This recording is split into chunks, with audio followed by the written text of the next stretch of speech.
welcome back to my channel. Today we're going to do a March TBR. These are the books that I hope to read in the month of March. If I don't get to them all, that's fine, DNF, whatever. But there may also be other books that I slip in, change out, depending on how I'm feeling, but these are my top priority books.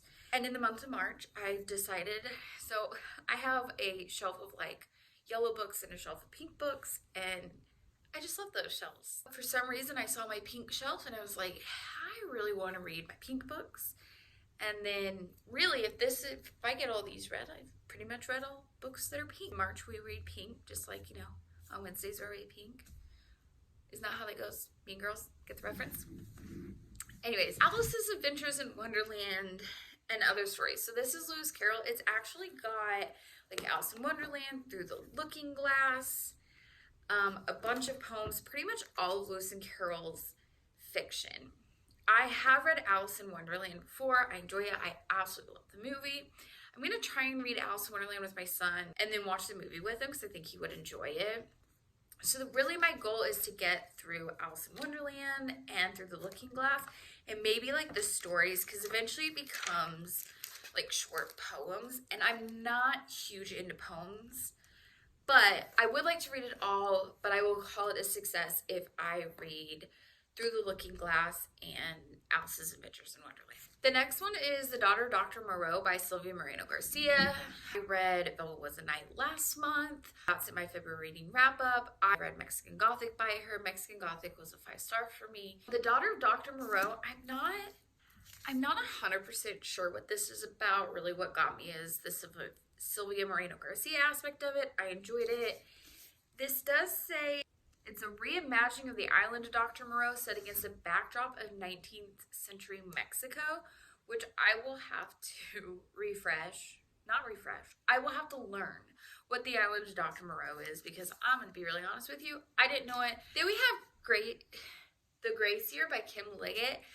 I believe this is actually a YA, which when I bought it, I didn't realize, and then I also didn't realize that YA at my age is kind of going lower. It's not directed at me. I'm obviously not a young adult.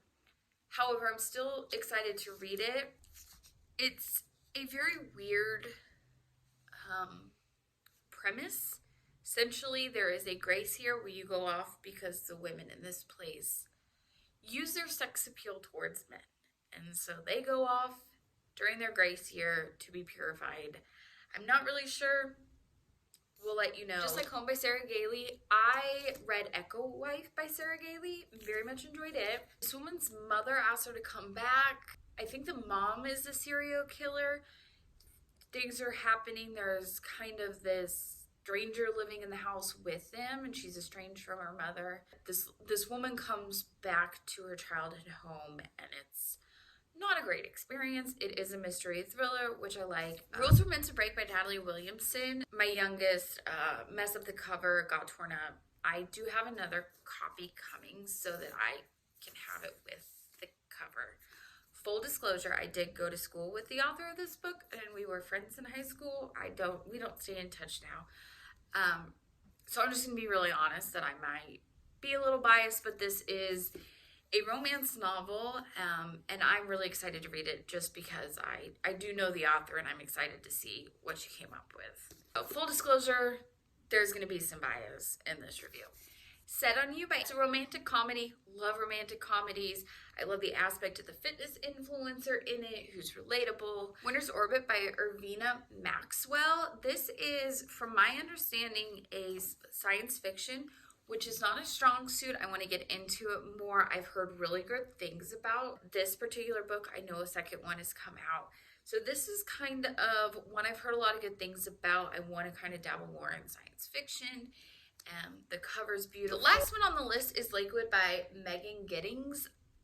This is a horror. I've heard such good things about this. I'm so excited. It's short, but it's kind of a medical experiment type horror creepiness.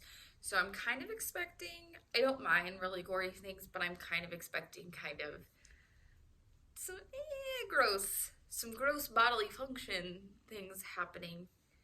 And I think this will be a good one. I do want to add one more thing to this kind of reading TBR. I had my son pick out 10 random books, whatever he wanted from my bookshelves. And then he took them to my mom, and my mom's gonna wrap them. So each month I will unwrap a book that will be kind of like a mystery blind date with a book. And we'll read whatever that is. We just did that the other day, so my mom hasn't had a chance to wrap them and get them back to me. I had her do it because I did not watch him pick them. I do not know what books those are. I'm sure if I spend time in my bookshelves, I can figure out which ones are missing.